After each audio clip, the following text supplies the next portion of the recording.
आता आपण बघतोय रेग्युलर एक्सप्रेशन्स नक्की हे काय आहेत, कशासाठी यूज होतात आणि कुठे आपण यूज करू शकतो रेग्युलर एक्सप्रेशनचा.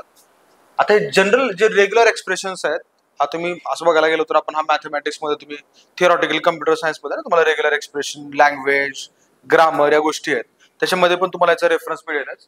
तर रेग्युलर एक्सप्रेशन्स कशासाठी आहेत? तर रेग्युलर एक्सप्रेशन्स हे तुम्हाला कुठली तरी अननोन स्ट्रिंग व्हॅलिडेट करायचं, त्याच्यामध्ये काहीतरी पॅटर्न असतो. For example pan, mobile number. Simple mobile number आपला किती डिजिटचा असतो? 10 डिजिटचा असतो, बरोबर. इंडियन मोबाईल नंबर 10 डिजिटचा असतो. सुरुवातीला +91 कंट्री कोड असतो, बरोबर. कंट्री कोड सोडून आपला मोबाईल नंबर 10 डिजिटचा आहे. स्टार्टिंग कुठून असतं? 1 to 3 होतं का स्टार्टिंग? Starting 6 to 9. 6 पण आहे, जिओचे काही नंबर 6 पासून पण आले. 6, 7, 8, 9 पासून स्टार्टिंग नंबर होतो. पहिला नंबर जो आहे 10 डिजिट मधला पहिला नंबर मला कंपल्सरी 6, 7, 8, 9 पैकी पाहिजे. बाकी पुढचे कुठले पण चालणार आहेत 0 to 9 मधले, बरोबर आहे. तरी मोबाईल नंबर जे आता मला तुम्ही एंटर करत असलेला मोबाईल मला व्हॅलिडेट करायचा आहे. आता इथे दोन गोष्टी असतात, एक व्हॅलिडेशन असतं, दुसरं व्हेरिफिकेशन असतं. व्हॅलिडेशन म्हणजे युजरनी एंटर केलेली फक्त व्हॅल्यू जी आहे ती त्या रूलच्या अगेन्स्ट चेक होती की नाही, तो नंबर एक्झिस्ट करतो की नाही, ही व्हेरिफिकेशनची प्रोसेस झाली, जी आपण ओटीपी सेंड करून करू शकतो, बरोबर आहे. तुम्ही कुठला तरी रॅन्डम नंबर टाकलाय जो 9 पासून 8 पासून 7 पासून चालू होतो, 10 डिजिटचा आहेत, पण तो नंबर एक्झिस्ट करतच नाही, तर त्याच्यावरती ओटीपी जाईल का? नाही जाणार. जर ओटीपी गेलाच नाही त्या नंबरला तर व्हेरीफाय होईल का? नाही होणार. पण तो व्हॅलिडेट होईल, कारण व्हॅलिडेशनचे रूल्स आहेत. काय? 10 डिजिटचा पाहिजे, 6, 7, 8, 9 स्टार्टिंग पाहिजे, होतोय, बरोबर आहे. व्हॅलिडेशन वेगळं, व्हेरिफिकेशन वेगळं. मग आपण रेग्युलर एक्सप्रेशन्स यूज करून जे रूल्स मी तुम्हाला सांगतोय ना, ते रूल्स तुम्हाला लँग्वेज फॉर्म मध्ये ते लिहिता येतात, रेग्युलर एक्सप्रेशन्स. आणि हे रेग्युलर एक्सप्रेशन्स असं नाही की पीएचडी मध्येच लिहिता येतात. हे जे रेग्युलर एक्सप्रेशन्सचा जो आपण पॅटर्न लिहितो, तो पॅटर्न त्या रूल वरनं बनलेला आहे. आणि हे रूल्स जावामध्ये पण मोबाईल नंबर मी त्याच पद्धतीने चेक करणार, बरोबर आहे. पीएचडी मध्ये पण त्याच पद्धतीने करणार, पायथॉन मध्ये पण त्याच पद्धतीने करणार. पायथॉन मध्ये पण आपल्याला रेग्युलर एक्सप्रेशन्स बघायचे. रेग्युलर एक्सप्रेशन्स बदलत नाहीत, कारण ते आपण पॅटर्न्सच्या फॉर्म मध्ये लिहितो. थोडक्यात मॅथमॅटिक्स आहे त्याच्यात, आणि प्रोग्रामिंग मध्ये मॅथ्स बदलता येतच नाही आपल्याला, बरोबर आहे ना. आता हे रेग्युलर एक्सप्रेशन जे आहेत त्याचे रूल्स आहेत, त्याच्यामध्ये काही स्पेशल सिम्बॉल्स आहेत. ते स्पेशल सिम्बॉल्स आधी समजून घ्यायला पाहिजे. काही सिम्बॉलला काही स्पेशल मिनिंग आहे. तर त्यातला पहिला जो सिम्बॉल आहे हा कॅरेट सिम्बॉल. जर तुम्हाला एखाद्या स्ट्रिंगचा किंवा इनपुटचा स्टार्टिंग चेक करायचे, तर कॅरेट सिम्बॉल जेव्हा तुम्ही यूज करता त्या कॅरेट सिम्बॉलचं मिनिंग असतं स्टार्टिंग विथ. कॅरेट सिम्बॉलचं मिनिंग असतं स्टार्टिंग विथ. तुम्हाला स्टार्ट्स विथ जर काही चेक करायचंय तर तुम्ही कॅरेट सिम्बॉल देऊ शकता, बरोबर आहे. जर तुम्हाला एंडिंग चेक करायचंय, एंड, माझा तुमचा ईमेल ऍड्रेस आहे, एंड कशाने होतोय? .com ने होतोय का .co.in ने होतोय? तर तुम्हाला एंडिंग चेक करायचंय. त्या केसमध्ये एंडिंग जो आहे तो डॉलरनी चेक करतो आपण. डॉलर सिम्बॉल कधी यूज करायचा? एंड्स विथ जर चेक करायचं असेल तर तुम्ही डॉलर यूज करता, एंड्स विथ. जर तुम्हाला काही ऑप्शनल ऑकरन्सेस चेक करायचे असतील तर स्क्वेअर ब्रॅकेट यूज करा. जर तुम्हाला काही ऑप्शनल ऑकरन्सेस चेक करायचे असतील तर काय? Square bracket. कशासाठी? Optional occurrences. ऑप्शनल ऑकरन्सेस साठी स्क्वेअर ब्रॅकेट. जर तुम्हाला minimum M to maximum N occurrences हवे असतील तर कर्ली ब्रॅकेटच्या आतमध्ये द्यायचे. Minimum M to maximum N occurrences. म्हणजे जो आपला डोमेन असतो बघा, आयदर .com असतो किंवा .in असतो, .uk असतो, .org असतो, .gov, .in असतो, म्हणजे त्यानंतर पाकिस्तानचा कुठला आहे .pk असतो. जर तुम्ही डॉट नंतर बघितलं तर डॉट नंतर, शेवटच्या डॉट नंतर मॅक्झिमम 2 ते 3च कॅरेक्टर, 4 कॅरेक्टरचा माझ्या बघण्यात तरी कुठला डोमेन नाही. .org, .in, .uk, .us country domain आहेत, कमर्शियल डोमेन आहेत, ऑर्गनायझेशनल डोमेन आहेत. तर हे वेगवेगळे डोमेन्स आहेत. जर मला हे चेक करायचंय की जो डोमेन नेम आहे तो डोमेन नेम मिनिमम 2 कॅरेक्टरचा किंवा मॅक्झिमम 3 कॅरेक्टरचा आहे का नाही, तर मी असं यूज करू शकतो. Minimum m characters m to maximum n characters. म्हणजे युजरने मला असे कंडिशन टाकायचे, युजरने मिनिमम 6 कॅरेक्टर्स ते मॅक्झिमम 20 कॅरेक्टर्सच पाहिजे. म्हणजे 6 ते 20 मधलंच युजरनेम पाहिजे. तुम्ही जर 5 कॅरेक्टरच युजरनेम टाकलं इनव्हॅलिड. तुम्ही जर 21 कॅरेक्टरचं युजरनेम टाकलं इनव्हॅलिड. तुम्हाला 6 पासून 20 पर्यंतची valid range. Minimum to maximum validate करायचंय तर तुम्ही एक कर्ली ब्रॅकेट मध्ये करू शकता. आता याच्यामध्ये जर तुम्हाला एक्झॅक्टली n नंबर ऑफ ऑकरन्सेस हवे असतील तर तुम्ही या कर्ली ब्रॅकेट मध्ये n द्या. जसं की मला मोबाईल नंबर एक्झॅक्टली 10 डिजिटचाच पाहिजे, बरोबर. हा, मग एक्झॅक्टली n हवे असतील तेव्हा तुम्ही exact n occurrences, exact n occurrences तुम्हाला द्यायचे. कळलंय? त्याच्यानंतर डॉटचं मिनिंग आहे single occurrence, single occurrence of any character, single occurrence. त्याच्यानंतर प्लसचं मिनिंग आहे one or more occurrences, one or more occurrences. स्टारचं मिनिंग आहे zero or more occurrences, zero or more occurrences. कळतंय? हे काय आहेत? हे सगळे सिम्बॉल्स आहेत. हे सगळे सिम्बॉल्स आपण रेग्युलर एक्सप्रेशन्स क्रिएट करण्यासाठी यूज करणार आहोत. फॉर एक्झाम्पल आता याच्यामध्ये अजून बरेच आहेत, त्यातले जे काही आपल्याला आता लागणार आहेत ते डिटेलमध्ये मी ते एक्सप्लेन केलेत. त्याचं पूर्ण कम्प्लीट चार्ट मी तुम्हाला देतो, त्याच्यावरून तुम्हाला हवेत रेग्युलर एक्सप्रेशन मध्ये व्हेरिएबल्स किंवा हे सिम्बॉल्स तुम्ही नंतर यूज करायला तुमच्या गरजेनुसार. आता मला सपोज युजरकडनं एक मोबाईल नंबर रीड करायचा आहे आणि तो मोबाईल नंबर व्हॅलिड आहे का इनव्हॅलिड आहे हे मला चेक करायचं. मोबाईल नंबरचे रूल आपल्याला माहिती आहेत, ते रूल्स आपण रेग्युलर एक्सप्रेशन मध्ये पुट करणार आणि ते रेग्युलर एक्सप्रेशन जे आपण लिहितो त्याला आपण म्हणतो पॅटर्न. काय म्हणतो त्याला आपण? पॅटर्न, बरोबर. आधारचा पण पॅटर्न आहे. काय आधारचा पॅटर्न? 12 डिजिटचा नंबर पाहिजे, दुसरा पॅटर्न त्याच्यात काही नाही. मला फक्त जे नंबर्स मिळतात त्याच्यामध्ये स्टार्टिंग विथ एंडिंग विथ असं काहीही नाही, त्याच्यामध्ये फक्त 12 डिजिटचा नंबर पाहिजे. मोबाईल नंबरचा पॅटर्न आहे 10 डिजिटचा नंबर पाहिजे, स्टार्टिंग विथ 6, 7, 8, 9 पाहिजे. Pan card permanent account number, त्याचा पण पॅटर्न आहे. काय? पहिले 5 कॅरेक्टर, दुसरे 4 नंबर आणि शेवटचा एक परत कॅरेक्टर. ईमेल ऍड्रेसचे पण रूल्स आहेत. ईमेल ऍड्रेस मध्ये तुम्ही @ सिम्बॉल कंपल्सरी घ्यायला पाहिजे. त्याच्या आधी एक स्ट्रिंग पाहिजे, त्याच्यानंतर एक स्ट्रिंग पाहिजे. नंतर जी स्ट्रिंग पाहिजे त्याच्यामध्ये .com, .in, .co, .in किंवा बरोबर हे डोमेन यायला पाहिजे. त्याच्या आधी तुमचा होस्ट यायला पाहिजे, google.com, yahoo.com, rediff.com होस्ट यायला पाहिजे. तर असे प्रत्येक स्ट्रिंगचे किंवा जे काही इनपुट घेतोय आपण ते आपल्याला त्याच्या अगेन्स्ट काही रूल्स असतात. मी युजरला सांगितलं फुल नेम टाक, फुल नेमचा माझा टेक्स्ट बॉक्स आहे. नेमचे पण काही रूल्स आहेत.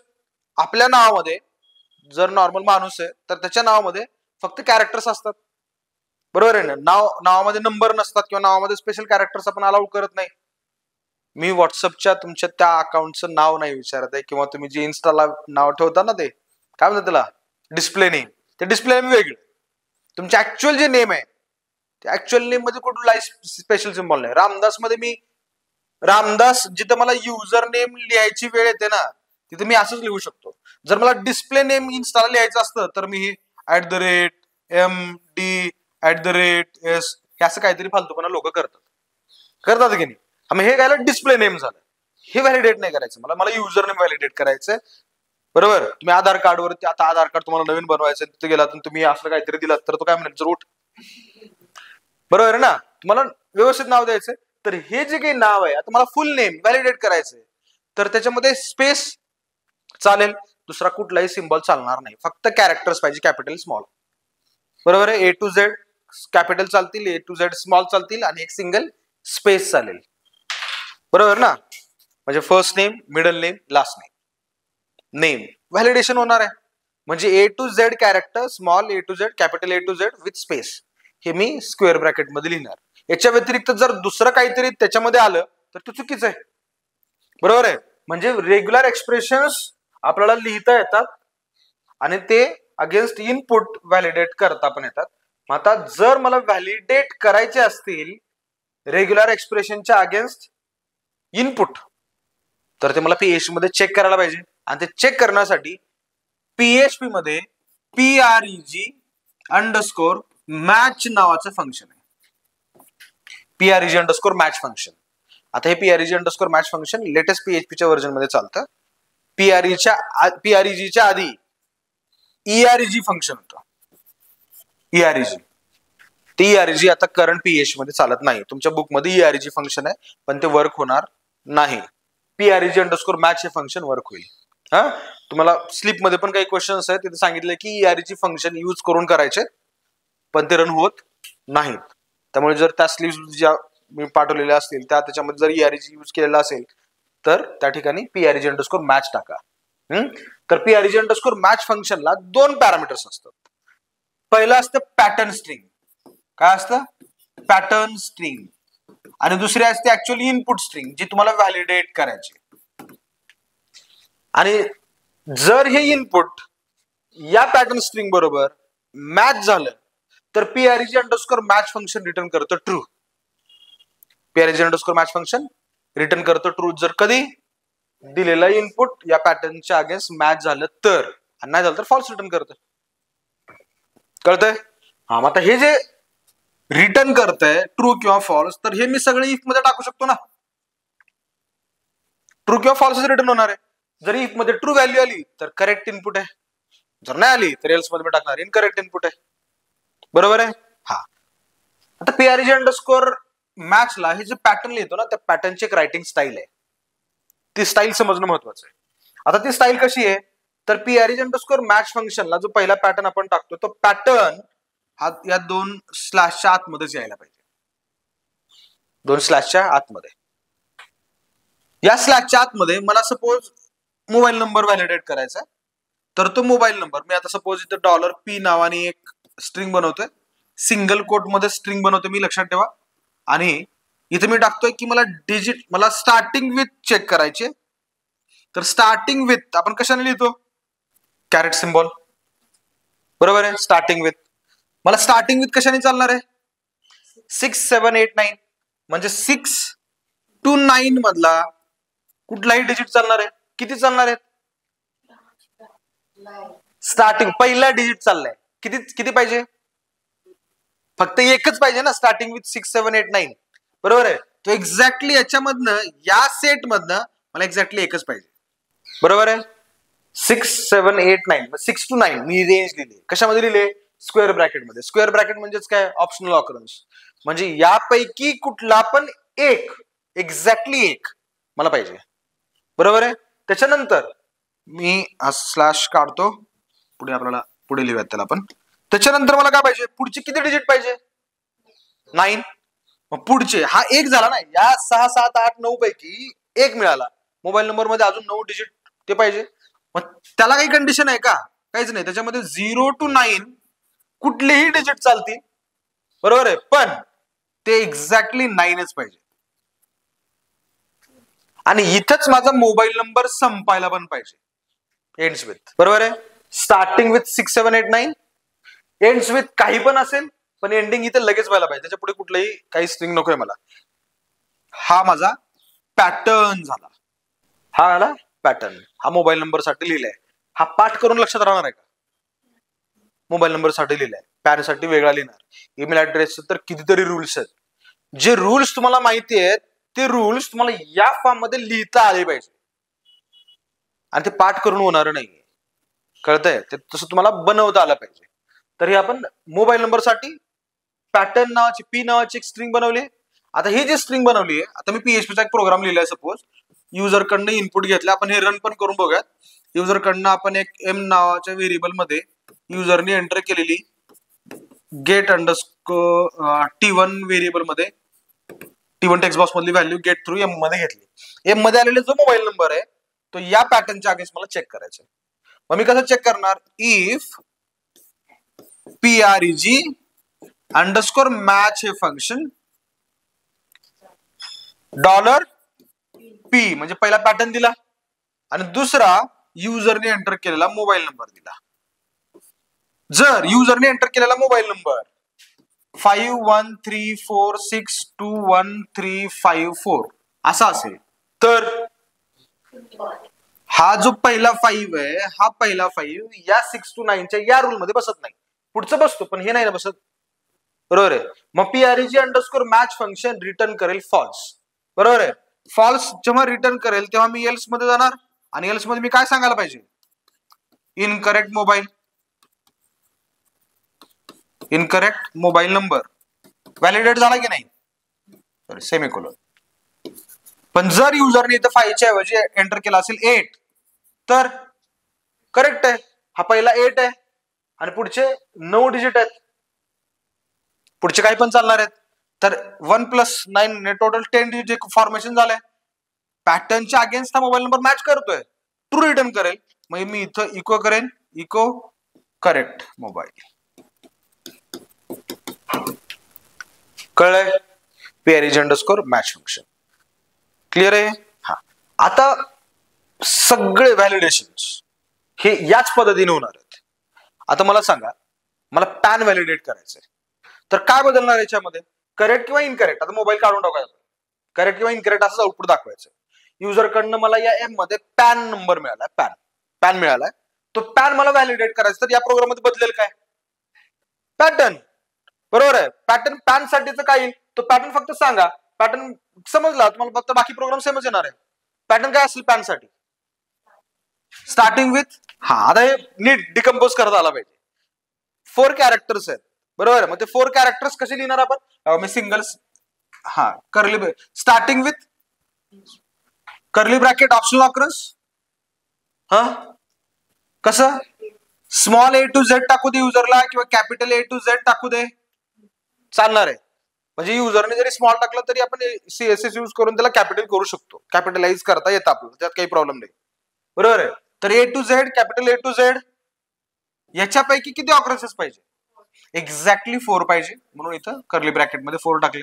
त्याच्यानंतर नंबर्स पाहिजे. किती? 5 नंबर्स पाहिजे. मग ते नंबर्स कोणते? 0 to 9 मधले कुठलेही 5 नंबर्स पाहिजे. एक्झॅक्टली 5च पाहिजे. आणि कॅरेक्टर्स पाहिजे A to Z, स्मॉल किंवा कॅपिटल A to Z याच्यामधला एक्झॅक्टली एकच ऑकरन्स पाहिजे. आणि हे इथंच एंड व्हायला पाहिजे. ही माझी पॅटर्न स्ट्रिंग कंप्लीट झाली. बरोबर आहे. आता ही जी काही पॅटर्न स्ट्रिंग झाली $p मध्ये, ती PREG अंडरस्कोर मॅच फंक्शनला टाकू शकतो. कळतंय? बँकेचा अकाउंट नंबर व्हॅलिडेट करायला सांगितलं आणि त्यांनी सांगितलं की 11 डिजिटचाच नंबर पाहिजे. डायरेक्ट 0 to 9 मध्ये 11 डिजिट, संपलं. बाकी दुसरी काही कंडिशन टाकलेली नाही. तर तुम्हाला जे रूल्स दिलेले आहेत त्या रूल नुसार ही अशी रेग्युलर एक्सप्रेशनची स्ट्रिंग बनवता आली की संपलं. बरोबर. हे जावाच्या ऍप्लिकेशन मध्ये पण आपल्याला करायचं, पायथॉन मध्ये पण आपल्याला हेच करायचं. तर हेच सेशन पायथॉनचं पण सेशन आहे. कळलंय? रेग्युलर एक्सप्रेशन हे असे लिहायचे. ते आपण फक्त प्रॅक्टिकली PH मध्ये रन करून बघणार आहोत. इथं आपण थांबूयात.